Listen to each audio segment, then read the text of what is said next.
mpitamo noneho kwiyahuza ibiyobyabwenge, ndabinywa ndabicuruza, ngera ku rwego rwo gucuruza indaya. Indaya zishaje, indaya zakutse amenyo, abana b'indaya, indaya. Mu yandi magambo nisanga n'umukomisiyoneri w'indaya. Naramaze kwakira Yesu, wa mukobwa nagiye mu itorero nshaka yahise agira ikibazo cya paralize, agendera kuri beki ku mbago. None mubonye numva ntago nkimufitiye ryarari, ntago mbyita urukundo by the way, nirari. Hari abantu baza mu rusengero ariko bafite mission, bafite icyabazanye, kandi ni Satani uba wabohereje. Numva ndi Bibiliya igenda. Reka ngushimire wowe ukurikiye Isezerano TV muri aka kanya. Ndagushimira kuko wahisemo gukurikirana ibiganiro byacu, kandi ndasuhuza inshuti zacu ziri mu Rwanda, mu bihugu bitandukanye, mu Burundi, i Burayi, muri Amerika. Turabizi neza ko mudukurikira kandi tuba tubibona, byaba mu bitekerezo muduha, ubwo muduhamagara, kandi turabashimira kuko nimwe mutuma dukomeza gukora kugira ngo tubashe kubagezaho ibintu bishyashya. Tudatinze rero, kuri kamera zacu, kuri screen zanyu muri kuhabona hari umupapa turi kumwe, ni umukozi w'Imana, n'umupasiteri, ariko mbanje kumwakira ku Isezerano TV, umuhaye ikaze. Reka ariko abanza twibwire kuko ni ubwa mbere benshi mubonye ku Isezerano TV. Urakoze. Natwe turabishimiye kuza mutugana kugira ngo tubashe kubasangiza iby'Imana yakoze ku buzima bwacu. Nk'uko ijambo ry'Imana rivuga, turi ingingo zuzuzanya, kandi buri rugingo rwose rufite inshingano rugomba gusohoza. Niba rero wowe uri urugingo rugomba gufata ibiganiro, nanjye ndi urugingo rubitanga. Rero ntabwo akaboko kavuga ngo nigiye gukora noneho ngo gasuzugure akaguru. Rero niyo mpamvu birivuga ngo turi ingingo zuzuzanya. Nkunda Bibiliya cyane kuko irimo ibintu byose. Rero wakoze kuza gukora n'ubundi byo wagomba kuba ukora. Ntabwo ari igitangaza iyo ukoze inshingano zawe, ahubwo igitangaza ni ukudakora ibyo ugomba gukora. Rero turabakiriye nk'uko yabasabye kugira ngo mukurikire, kandi nanjye mbashe kwisobanura. Amazina yanjye ni Nyirishema, ni izina ry'ababyeyi ndarikunda. Hanyuma izina rya Gikristo ni Gabriel. Birumvikana ko ndi umugabo, mfite urugo n'abana, mfite umuryango munini. Cyongeyeho ndi umushumba, ushumbye itorero bita Getsemani mu Rwanda, ndetse Imana idushobora tuzakingurira umuryango tujye no mu bindi bihugu. Murakoze. Pastor Gabriel cyangwa se Gabi, twishimiye kubakira ku Isezerano TV, kandi twizeye ko ibyo muza kutuganiriza, byo mudusangiza, biri ibintu biza gufasha abakristo ndetse n'abandi, bikaza kugira kubaka mu buryo bufatika. Mbere yuko twinjira mu kiganiro nyirizina, uri umushumba, uri umukozi w'Imana, buri isengesho ni ikintu gikomeye cyane. Twagira ngo ubanze uduhe udusengere kugira ngo n'ibyo tuganira ndetse n'abagiye gukurikira iki kiganiro baze kuba bari mu mavuta. Kadusenga Imana. So Mwami wacu Yesu Kristo, turagushimiye ko wadutekerejeho ukaturema mu buryo butangaje. Izina ryawe niryubahwe none n'iteka ryose. Rero tukweretse uyu mwanya tugiye kwinjiramo wo kubumbura akanwa kugira ngo tubashe gusangiza abantu ibikwiriye kububaka. Ndagusabye kugira ngo uduhe umwuka w'ubwenge no guhishurirwa no kumenya mwuka w'imbaraga akoreye muri twe, kandi mu izina rya Yesu Kristo amajwi yose atavuga izina ryawe aceceke mu izina rya Kristo w'i Nazareti. Dusenge buri muntu wese ugiye gukurikira aka kanya kugira ngo abashe gukingurirwa umutima maze yakire Mwami Imana icyo wateguye kugira ngo abashe guhindurwa mu buzima bwe. Mwami ndagushimiye kandi ndasengeye icano isezerano kugira ngo bashe kuyagura uyigeze kure. Mwami bashe kuyikingura umuryango, bahabwa umugisha nawe mu buryo bufatika no mu buryo bwose bushoboka kugira ngo izina ryawe ryubahwe. Ni mu izina rya Kristo twizeye kubikoze. Amen. Amen. Pastor rero ndumva naguha umwanya noneho ukaturamburira ku buhamya, ku gice cy'ubuhamya bwawe, wenda ntago ari bwose ariko ku gice nibura cy'ingenzi, ibindi wenda abantu bazajya badukurikirana uko iminsi igenda itambuka. Reka tuguhe umwanya. Urakoze. Nongeye kwakira buri muntu wese uri kudukurikira nuza dukurikira kuri channel ya Isezerano TV. Ndabakiriye kandi ndabashimiye ko tugiye kubana iyi minota mikeya. Ndabizi ko buri muntu ugiye gukurikira ubuhamya bwanje hari umugisha, hari gusurwa n'Imana cyangwa se guhindurwa muri we bigiye kumukorekeraho. Ubuhamya ngiye gutanga yaba ari uwo bitarabaho buramufasha kuko ufite abantu bishobora kuba byarabayeho. Rero mboneho umwanya wo kubashimira. Murakoze.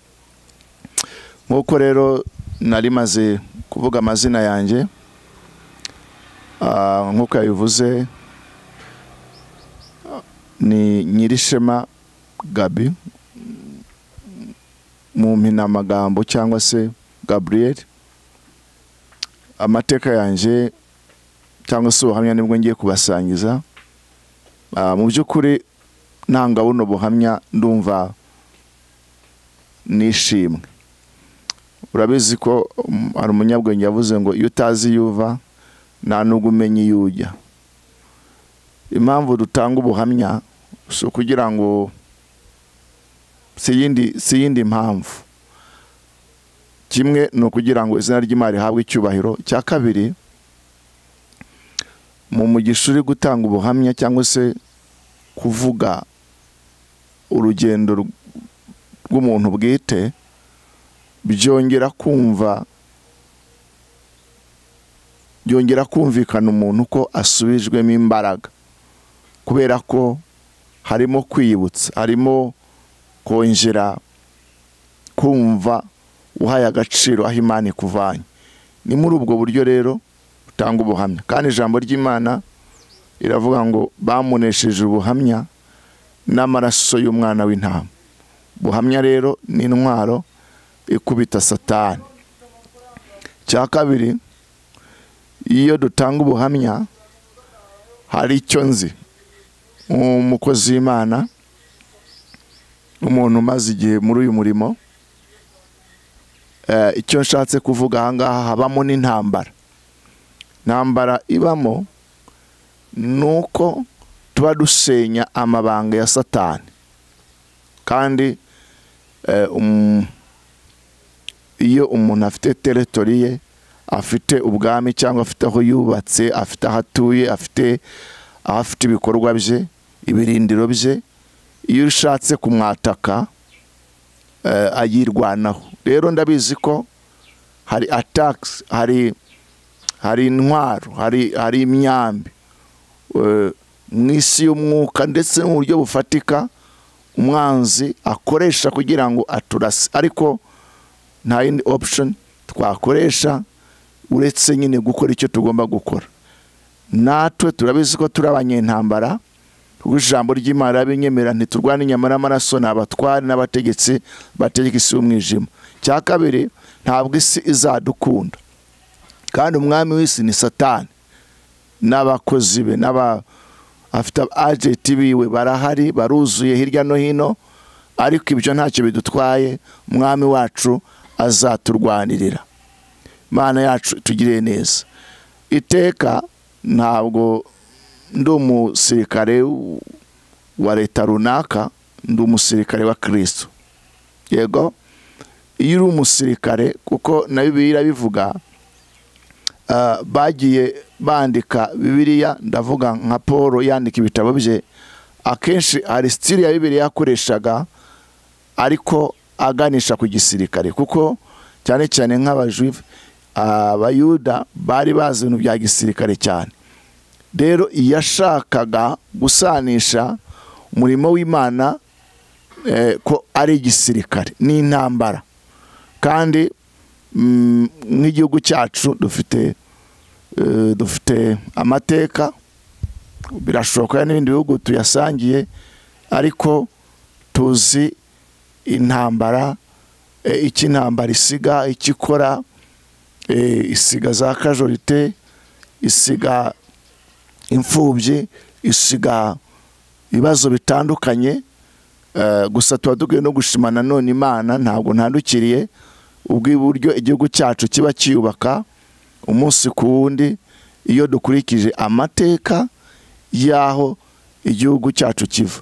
Rero habayeho kurwana impande zose z'ingabo, ndavuga izatsinzwe ndetse n'izatsinze ziriho ubu ngubu. Rero ni ukuvuga ngo icyo nshatse gusobanura aha, Satani nawe ni ingabo yatsinzwe. Ni umukerubi, ni umusirikare w'umukerubi wari ushinzwe praise worship, kuramya no guhimbaza mu ijuru. Yesaya aravuga ngo marayika wo mu ruturuturu, ni inyenyeri, ni star, yari ashinzwe kuramya no guhimbaza, niyo department yari ahagarariye. Yigometse rero, nshaka gutinda, yigometse Imana iramuca, imucana n'icya gatatu cy'abamarayika. Iyo birivuga ngo ntiturwana inyama n'amaraso, n'abatware n'abategetsi bategeka umwijima, ni imbaraga. Umva, n'abatware, ntushobora kuba umutware n'umutegetsi udafite territory cyangwa se aho ukontorora. Noneho tukarwana n'imyuka mibi y'ahantu ho mu ijuru, yo mu kirere igenda isirikira ahantu hose. Izo mbaraga rero nizo ziza zikicara hano ku isi, kandi kuko nyine ari ubwami bufite n'ababukora, nabivuze ntangira. Rero hari n'ubundi bwami bwa Kristo aribwo dukoreramo, ni ubwami bw'umucyo. Bibiliya ngo Sigitanza na Satani yigira marayika w'umucyo, ariko Satani ni umukara, ni mubi, ni umugome, ni umwanzi, nta cyiza agira, n'abamukorera ahemba nabi. Imana imurusha amaboko. Rero Yesu ni umwami w'abami, King of Kings, ni umwami w'abami. Ntabwo ari umwami gusa ngo birangire aho, ni umwami w'abami. Yaneshe Satani, amuneceza mu ijoro, amuneceza ku isi, amuneceza n'ikuzimu, amwaka urufunguzo. Nta bubasha afite ku buzima bwanjye, ku buzima bwawe. Niwizera ukakira, ubuzaga bugiye guhinduka. Ubuhamya bwanjye rero, muri make, nakoreye Satani imyaka myinshi. Niba uno munsi ndi umugabo, mbasha kuba nanjye hari ibyo nshobora gukemurira umuryango wanjye, ndavuga ku mubiri ndetse na sosiyete nyarwanda, ndetse n'abandi hirya no hino, ntabwo ari imbaraga zanjye, ni imbaraga z'Imana. Washaka kubishidikanyaho, ni ubuhamya bufatika. Mu yandi magambo, numva ndi Bibiliya igenda, numva ndi umuntu Yesu yagira imbabazi ziruta iz'abandi. Nk'uko rero nabasezeranyije kubaha ubuhamya, amazina yanjye nayavuze. Birumvikana ko navutse nabyawe ku mugore n'umugabo, birasobanutse.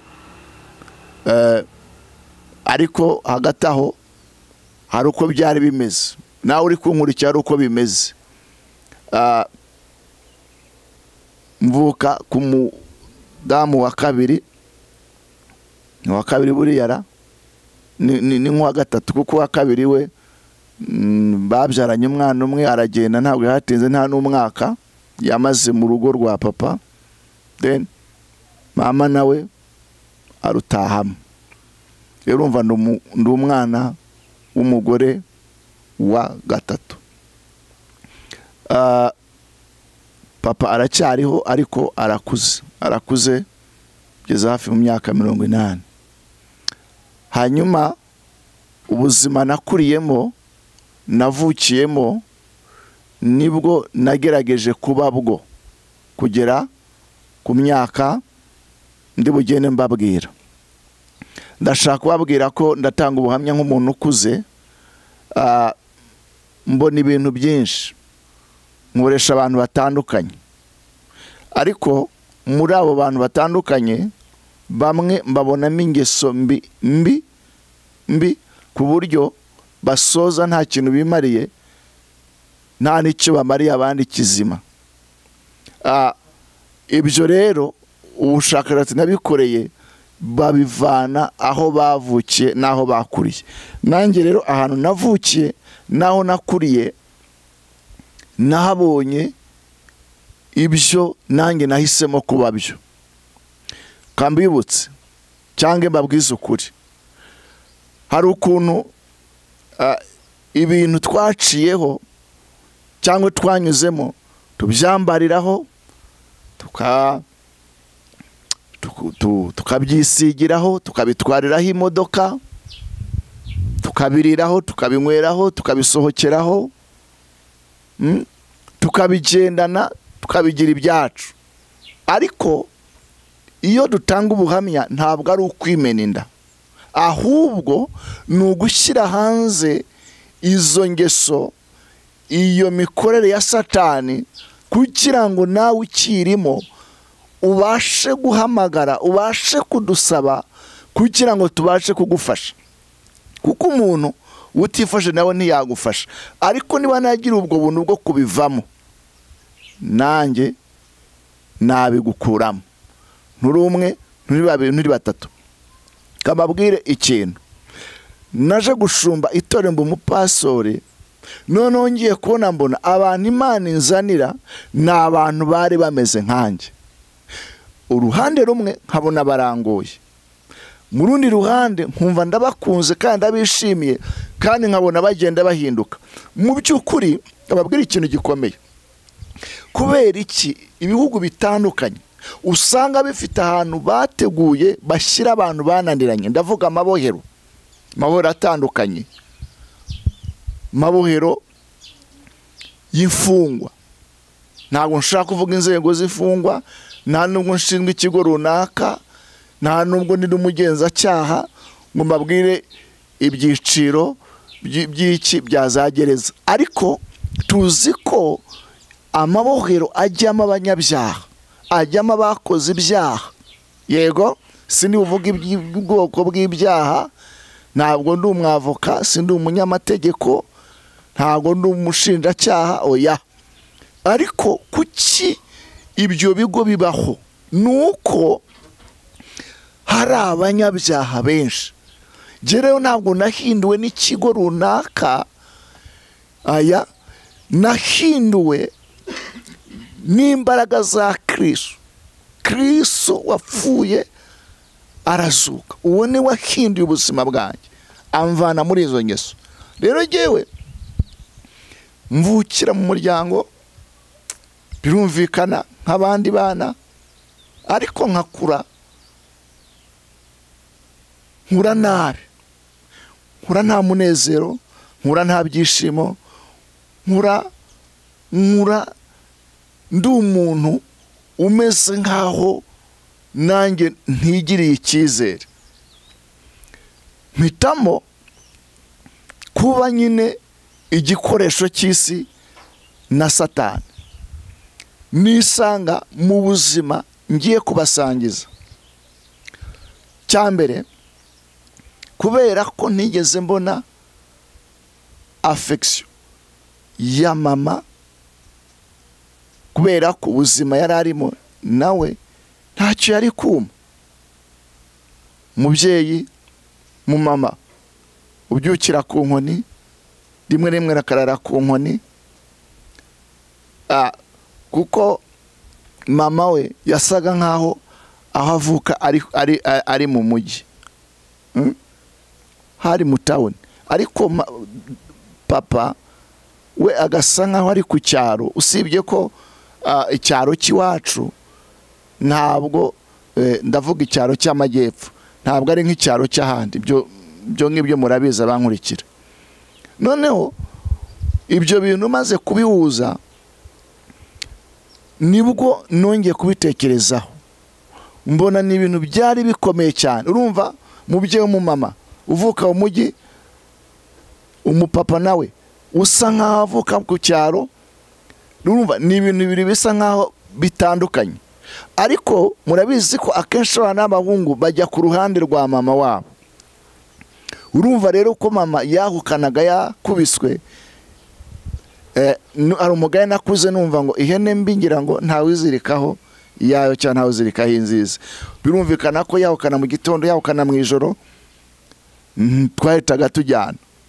Ndashaka kubabwira ko abamama bakubitwa, bagakubitirwa mu maso y'abana, bigira impact ku bana cyane kuruta ababyeyi. Noneho bituma hari ibintu nakuze nanga, ntafite umwanya wo kuvugiraho cyane, ariko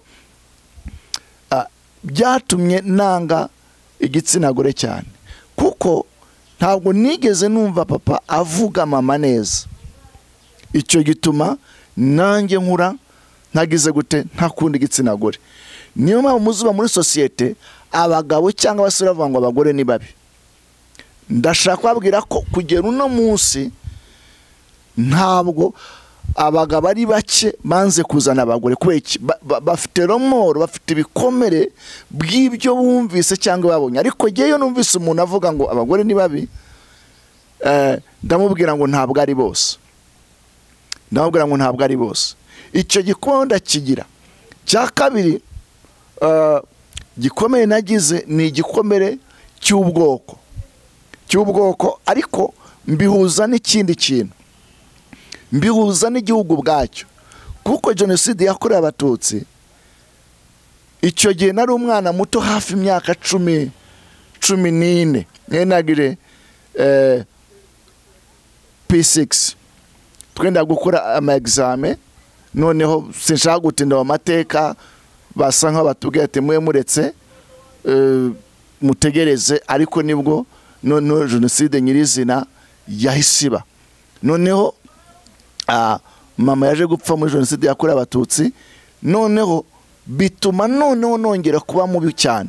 Cyambere urumva nanze abagore, noneho aranapfuye, noneho mpunze n'igihugu, umva nanga igihugu, noneho n'amoko, noneho ndavuga ingengabitekerezo nayo irangije iranyokama, noneho ndagenda mba umusataniste ku rwego rukomeye cyane.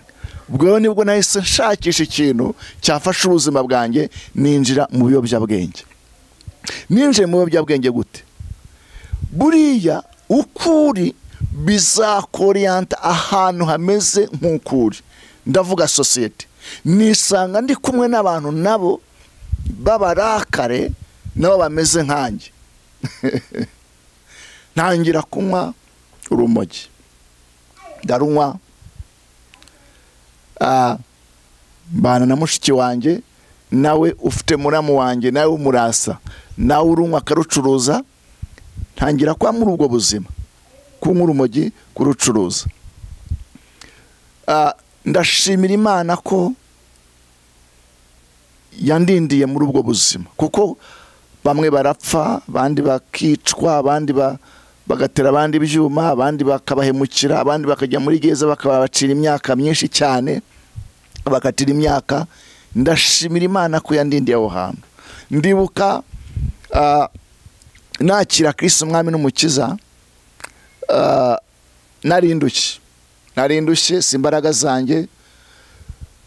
Nahuye na Kristo, umunsi nahuye na Kristo niwo munsi numvise nakira amahoro ye mu mutima ntigeze nakira.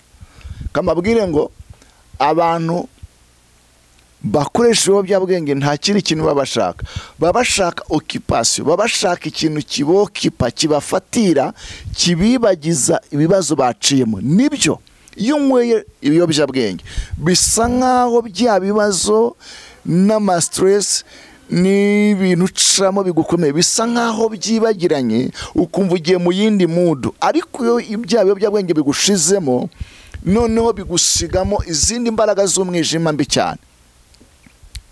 Ibyo bisobanuke. Rero Yesu duhura nawe naniwe. Ibyo nabibuzaga no gukora akazi kanjye, nkora akazi ka hoteli, ndi umuhoteliye mwiza cyane, wabyize, wabigize umwuga, abazungu bankunda ku rwego rwanjye niniza amafaranga, ariko ndindushye, mbabaye, ndi umuntu udafite ibyiringiro. Natanye mabwira ngo hari abantu babyambariraho, bambarira ku bibazo, bakarira ku bibazo, bakagira mu minsi mikuru ku bibazo, ariko arindushye. Bavandimwe, ndiho ndatanga ubuhamya, nta mundi ho ndakubita inkoni, ahubwo ndiho ndavuga aho Yesu yamvanye. Maze kuba umushumba, nagiriwe ubuntu bukomeye, mpabwa impano itajya inyorohera, impano yo kurondora. Umuntu ibyo yaba yaranyuzemo byose n'ibyo yaba akora byose, Imana yampaye amaso yo kureba, nkamenya umuntu uko ameze, nkamenya umuntu uwo ari we.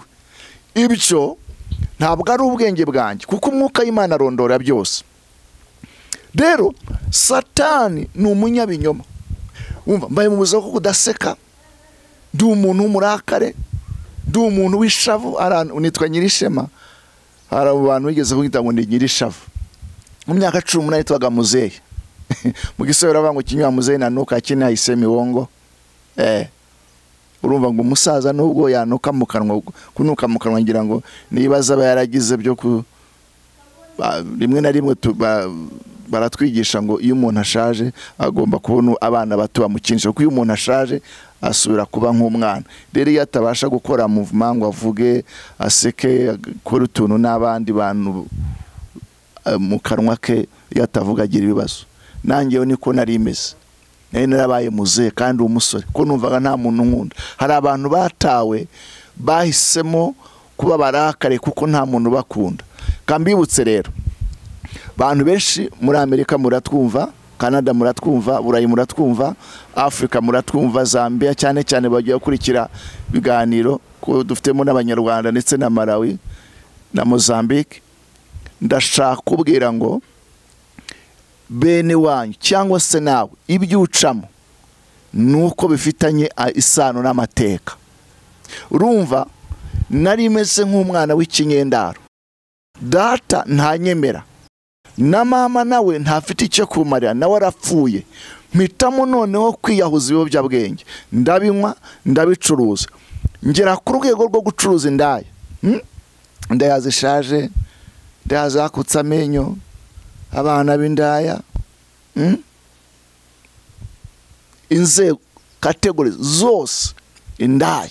Mu yandi magambo, nisanga n'umukomisiyoneri w'indaya. Indaya nibo basambanye n'abajura n'abicanyi n'abagome n'abanyabinyoma, the same, nicyo kimwe. Niyo mpamvu Bibiliya ivuga ngo indaya n'abajura n'abasambanyi n'abanyabinyoma n'abicanyi n'abarozi, umugabane wabo ni inyanja ku muntu amazuku.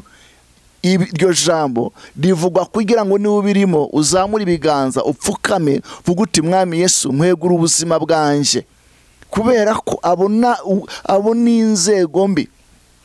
Ni abantu Satani akoreramo, ni bataliyoni Satani akoresha. abo nibo nari ndimo, abo nibo Yesu yamvanyemo.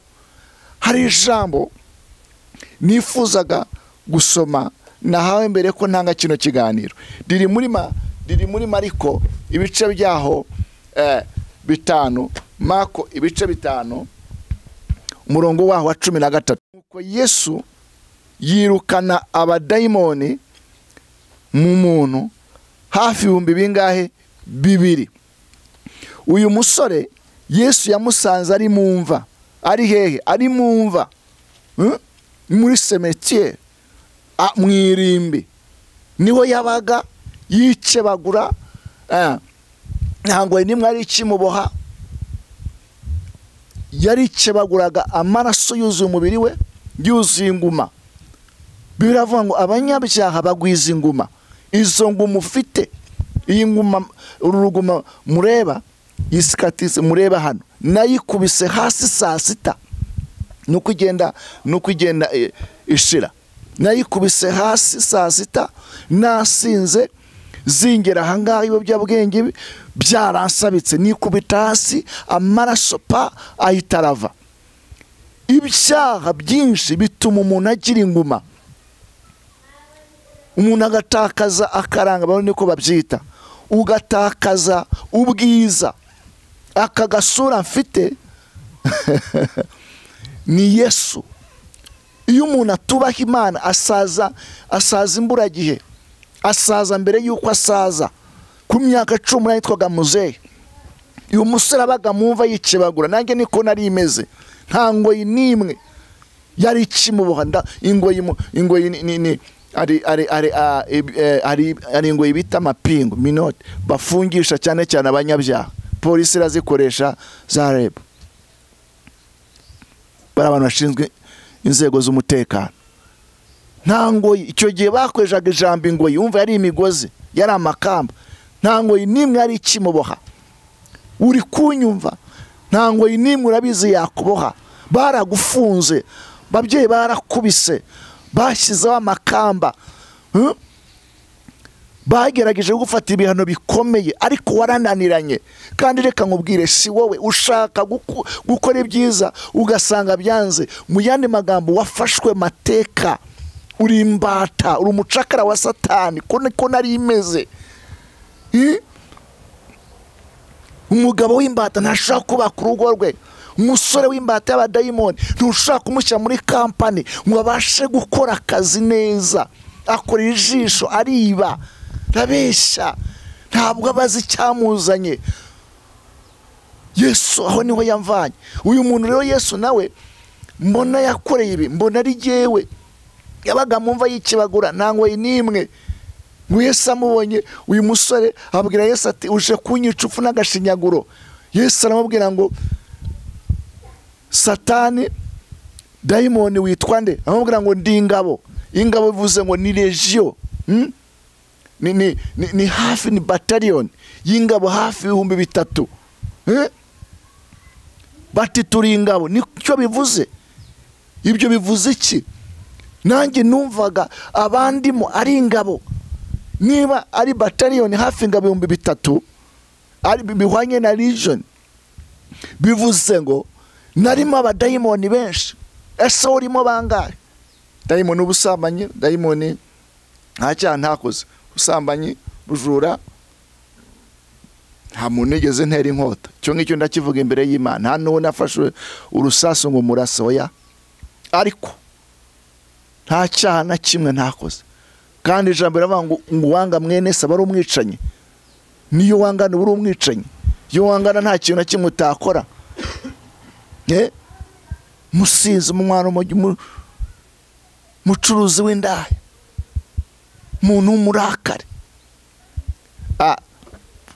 Iki kiganiro nigeze gutanga ikiganiro kimeze nkacyo, nahamagawe n'abatinganyi 2 aba homosexuel, ntabwo ndibavuga amazina. Barambwira ati, pase turarushye, twabyisanzemo. Hari n'undi mukobwa uri ahantu muri, ntabwo nimuvuge mu izina, muri Kuwait, yamamaga ambwira ko yaragiye kwiyahura hafi y'amazi ngo yijugunye, ndamusengera, Imana iramubohora. Ibyo mvuga nibyo ndi kubaha, ni mission, nanjye sigewe ndi kubitangira ubuntu. Ingo nyinshi zirasenyutse, sosiyete ku isi irasenyutse, kuki Satani ari gukora cyane. Ariko nsoza ndumva atari uyu musore uvuga, ahubwo ni jyewe. Yesu yagira ubwo buntu, arangije kuko bari ingabo nyinshi, barabwira ngo uje kutwica ufu n'agashinyaguro. Reka mbabwire ibintu bibiri, Satani azi gusaba, kandi Satani azi igihe cye, arakizi ko kiri bugufi, ngo bari gukora cyane. Yari yarinjiye muri uyu musore. Bivuze iki kuri nge nawe? Ushobora kuba ugenda ariko urimo ingabo nyinshi, uri mu bujura n'ubusambanyi n'ubwicanyi, uri mishari, buri ngabo yose ikwicayemo. Akenshi umuntu ntabwo umuntu ari physical, ntabwo umuntu ari umubiri, umuntu ni umwuka, umuntu ni ibimurimo, umuntu agizwe n'ibimurimo. Ibyo ngibyo nibyo bikugira umuntu, cyangwa bikakugira Satani. Ntabwo Satani agenda kujya kwa mahembe, ntabwo Satani asa nk'inyamaswa runaka. Hari abagerageje kumudekiriva bakagaragaza ari inyamaswa ifite amahembe. No, ibyo mvuga, ndiho navuga Satani, no ndamusenyera. Aho Yesu amvanamo, ankuyeyo, ubu ndashima, ubu ndanezerewe. Haleluya. Ndi umuntu ufite amahoro, nanjye uyatanga. Ndi umuntu ufite aho ajya, ndi umwana w'ubugingo. Yesu ankuramo. Nzagenda ntanga buhamya kimwe ku kindi, kubera ko igihe kiba ari gitoya. Noneho mbereke urugero nanyuzemo maze kwakira Yesu. Nabaye mu bihe bikomeye, nakire Yesu gute gatoya. Ndibuka ndi muri night club, ni narahakoze, nababwiye ngo ibikurimo hari ahantu bigusetting, hari ahantu bigushira, bigutwara hameze nkaho. Nisa ndi muri night club, bisanze nkora muri Cadillac. Icyo gihe yari hitinze cyane, bari muri Kigali n'abari hanze bakoze mu Rwanda. Kiriya gitara kizenguruka kireshya abakiriya nyine. Icyo gihe hashyushye, niho nariho ndahakora. Ndibuka igihe kimwe, birumvikana ko ari akazi k'ijoro, simvuze ko abakora nijoro bakora Satani, ariko ibintu byinshi bya nijoro ni ibintu bibi, kuko ni mu mwijima. Satani akora mu mwijima, ntabwo akora ku mugaragaro. Ndibuka ko nakijijwe neza mpura na Yesu, byabaye nkaho Imana itanze igitambo kuri nge. Ari ijambo nasomye rivuga ngo natanze ingabo nyinshi ngo zipfe. Suko mwari beza, suko mwari benshi, suko mwari ubwoko bukomeye kuruta abandi, ahubwo n'urukundo nabakunze. Ndibuka ko hari umukobwa nabonye, twari duturanye, namubonaga kenshi mvuye muri iyo mirimo yanjye. Noneho yari umukristo, yari umurokore. Mbona ko nta bundi buryo tuzabonana kereka ngiye mu rusengero, kugira ngo mbashe gusa nkabo. Ariko birasekeje kandi birababaje. Hari abantu baza mu rusengero ariko bafite mission, bafite icyabazanye, kandi ni Satani uba wabohereje. Kaza kigira mwiza, kabajya no muri korari, kaba yakora n'imirimo myiza, kuko urusengero ni nka company, haba hari ibikenewe, bakaza bakagura ibyuma, bakagura ubwitange. Nanjye rero nagiye mu rusengero nshaka kubura abarokore, ndavuga abakristo bagira terme, bagira imvugo, tuyita Giheburayo, itandukanye n'iyisi. Isi nayo ifite imvugo yayo, ifite amaterme yayo, kandi umuntu w'isi atandukanye n'umuntu w'ijuru. Ni ibintu bibiri bitandukanye, n'umwijima n'umucyo. Nanjye nuko naje, mwumve, uto nagiyemo niho Yesu yamfatiye, ampa agakiza. hari indirimbo nkunda ivuga ngo umunsi mwiza nakwemereyeho, umunsi mukuru nibuka nakwemereyeho. Wari umunsi ukomeye mu buzima bwanjye. Ndibuka hari muri 2002 mu kwezi kwa gatandatu, itariki ntabwo nyibuka, ariko aho ngaho niho nakiriye Yesu. Yesu mu bugingo bwanjye, ikintu cya mbere yabanje kunkuraho, yankuye ku nzoga, kuko itabi ryo ryari ryarangize addicted, ryantwazaga igitugu. Njya mbwira abantu ngo iminwa yanjye ubu isuku igomba gusa, ariko mbere yariraburaga. Kene nkabwira abantu ngo umuntu ashobora kuba inzobe ahantu hose, ariko aha umuntu yicarira ku matako harirabura. Iminwa yanjye yo yasaga n'amatako, byarirabuye kubera itabi, kubera inzoga. Yesu ankuramo, aho rero niho nakiraga kiza. Mwumva aka kantu, Muse nari ntashye ndi mu rugo, ndi mu buzima busanzwe, naramaze kwakira Yesu. Wa mukobwa nagiye mu itorero nshaka yahise agira ikibazo cya paralize, agendera kuri beki ku mbago. None mubonye numva ntago nkimufitiye ryarari, ntago mbyita urukundo, by the way, nirari. Noneho igihe kimwe ngiye gusenga, ijwi ry'Imana rirambwira ngo nakoresheje iriya nyenyeri, nakoresheje uriya muntu kugira ngo uzabona agakiza. Mana ishimwe, haleluya.